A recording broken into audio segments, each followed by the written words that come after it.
Il ne reste plus que 4 courses à se disputer pour cette saison MotoGP qui est plus incroyable que jamais. Un leader au championnat inattendu, aucun champion du monde MotoGP sur la grille de départ ce week-end et surtout des outsiders métamorphosés, voici de quoi était composé ce Grand Prix d'Aragon. Alors oui, on a eu des déceptions, des surprises, mais rassurez-vous, la semaine prochaine on est de retour sur le même circuit, celui d'Aragon, et normalement on va pouvoir se rattraper pour certains pilotes. Enfin, j'espère. Bonjour à tous et à toutes, c'est Kenpi, j'espère que vous allez bien et bienvenue dans ce récap du Grand Prix d'Aragon. Un Grand Prix, ma foi, plutôt triste pour les fans français, par contre plutôt sympathique pour les fans de MotoGP. Bon, et je vous le dis de temps en temps, mais si ce format de vidéo vous plaît, je vous invite à liker la vidéo et à vous abonner, comme ça vous serez au courant des prochaines vidéos. Il se murmure qu'il y a une vidéo sur les pneus qui arrive, mais bon, j'en dis pas plus. Comme toujours, on commence par la Moto 3 avec un nouveau vainqueur cette saison, quelqu'un qui n'avait plus gagné depuis l'année dernière et qui en plus est parti très loin sur la grille de départ. Je veux bien entendu parler de Jaume Masia, le pilote léopard qui aura su correctement exploiter la puissance de sa Honda, surtout dans la grande ligne droite d'Aragon. Mais le grand absent de ce week-end, c'est Tony Arbolino, malheureusement obligé à être confiné après avoir été en contact avec quelqu'un qui était positif au Covid.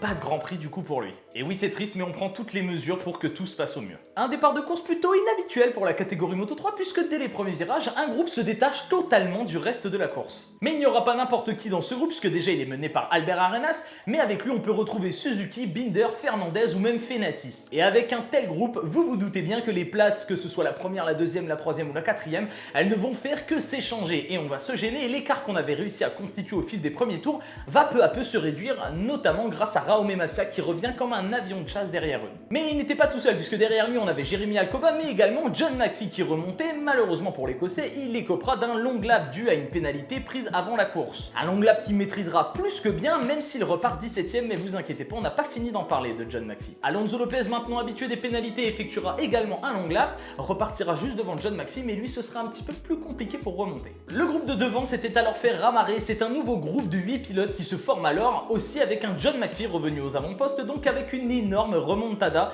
comme on les aime. Oui, on rappelle quand même qu'il a pris un long lap John McPhee et qu'il repartait 17ème, le revoici devant. Et le petit truc en plus à Aragon dans les courses Moto 3, c'est qu'il faut adopter une stratégie pour savoir comment aborder cette longue ligne droite du tracé espagnol. Oui, parce que le jeu des aspirations là-bas est plus qu'important et il est nécessaire d'adopter la bonne stratégie pour ne pas ressortir dernier. En fait, il va falloir gagner du temps ou au moins ne pas en perdre. Et il y en a un qui testera pas mal de choses en course et qui essaiera de trouver à quelle position il vaut mieux aborder cette ligne droite. C'est tout simplement Jaume Masia qui en plus bénéficie de la puissance de sa Honda Léopard, toujours très impressionnante. Et même si Darryn Binder et Raúl Fernandez, qui au passage avait fait une très belle course, avaient réussi à prendre la tête des opérations à un moment, le meilleur d'entre tous, encore une fois, c'est Jaume Masia qui lui entamera cette longue ligne droite au dernier tour à la deuxième position et qui viendra tout simplement aspirer la moto du Sud-Africain pour prendre la tête des opérations dans le dernier virage. Jaume Masia vient donc gagner ce Grand Prix d'Aragon après une très solide course devant Darryn Binder et Raúl Fernandez qui enfin côtoient le podium. Derrière, Romano Fenati et John McPhee complètent ce top 5. On rappelle que John McPhee revient de loin,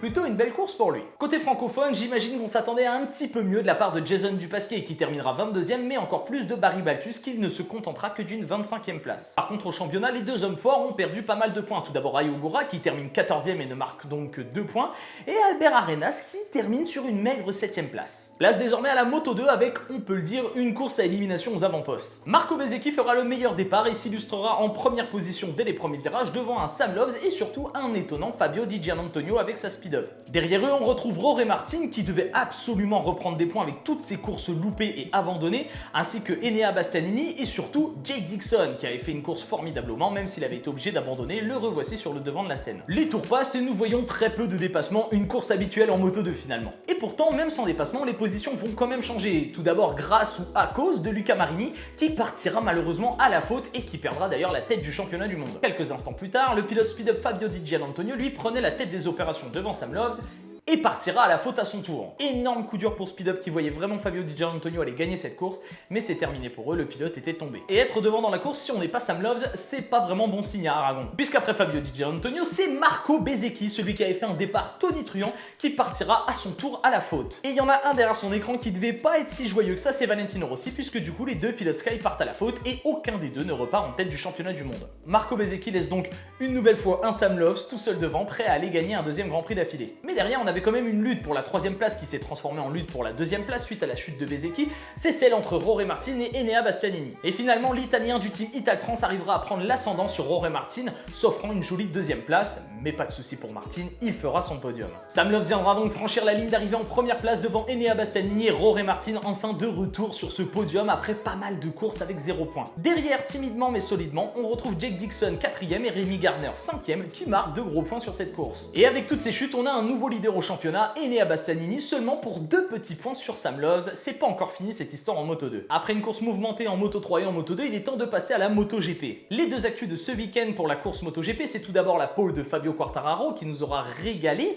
mais aussi l'absence de Valentino Rossi sur cette course, déclaré positif au Covid. Il faut savoir une chose, Valentino Rossi n'était pas là, Marc Marquez n'était pas là, Lorenzo n'est plus là, il n'y avait aucun champion du monde MotoGP sur cette grille de départ. Et ça, à mon avis, ça devait faire bien longtemps que c'était pas arrivé. On a vu que ce week-end, les Yamaha étaient archi dominatrices et donc on les attendait forcément devant en course. Et c'est ce qui se passera justement dès le départ de la course avec Maverick Viñales qui prendra le meilleur envol devant Fabio Quartararo et Franco Morbidelli. Mais tout ça ne durera que quelques tours puisque les pilotes Suzuki vont prendre l'ascendant sur les pilotes Yamaha avec tout d'abord Alex Rins suivi de près par Joan Mir. Et oui, puisqu'après avoir passé Franco Morbidelli et Fabio Quartararo, Alex Rins et sa Suzuki n'avaient qu'à aller s'attaquer à Maverick Viñales. Et la lutte ne durera pas très longtemps, une fois que Rins avait trouvé l'ouverture sur Viñales, il était impossible pour le pilote Yamaha de contre-attaquer. Quelques tours plus tard, le coéquipier d'Alex Rins, Joan Mir, l'imitait dans ses actions. Il arrivera à se défaire de Morbidelli et Quartararo pour rejoindre Viñales et Alex Rins aux avant-postes. Mais la petite chose qui fait la différence, c'est qu'il n'était pas tout seul dans cette remontée. Non, il y avait un outsider qu'on n'attendait vraiment pas sur cette course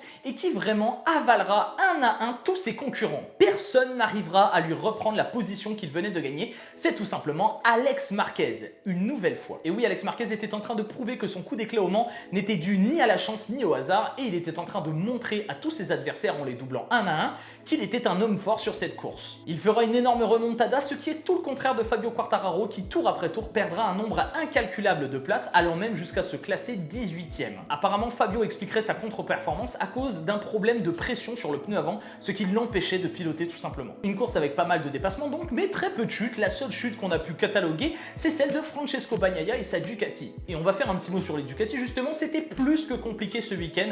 Elles trustaient souvent les places au-delà de la 15e et pourtant, on arrivera un petit peu à sauver les meubles en course puisqu'Andrea Dovizioso terminera cette course 7e. Alors c'est bien sans être bien, 7e ça sauve un petit peu l'image de Ducati, seulement 7e c'est vraiment pas assez pour un pilote qui est censé jouer le championnat. Devant, Alex Marquez arrivait à passer Joan Mir et revenait comme un avion sur Alex Rins. Mais le pilote Suzuki utilisera toutes ses connaissances et toute son expérience acquis au fil des années en MotoGP pour trouver une stratégie, hausser le rythme et défendre comme il pouvait sur Alex Marquez. Et ça marchera puisqu'Alex Marquez n'aura jamais trouvé l'ouverture sur le pilote Suzuki. Alex Rins gardera donc sa première place et viendra s'imposer sur ce Grand Prix d'Aragon devant l'étonnant Alex Marquez ainsi que Joan Mir. Derrière, Maverick Viñales terminera 4e, ce qui sauve un petit peu les meubles chez Yamaha, et Takahaki Nakagami discrètement terminera la 5e position, une nouvelle belle course pour le japonais. Côté français, on attendait peut-être un petit peu mieux, Johan Zarco terminera 10e et Fabio Quartararo 18e, hécatombe pour le français. Quant au championnat, eh bien il est totalement relancé, c'est désormais Joan Mir qui le mène avec 6 points d'avance sur son poursuivant qui n'est autre que Fabio Quartararo. Bon, bien sûr, tout ça n'est pas fini, mais on se donne rendez-vous nous pour le 2e Grand Prix d'Aragon, c'est dès la semaine prochaine. Même heure, même circuit et on espère que ceux qui sont loupés vont pouvoir se rattraper. Voilà, ce récap est terminé, j'espère qu'il vous a plu, c'est vrai que c'est vraiment dommage d'avoir vu Fabio dégringoler ainsi.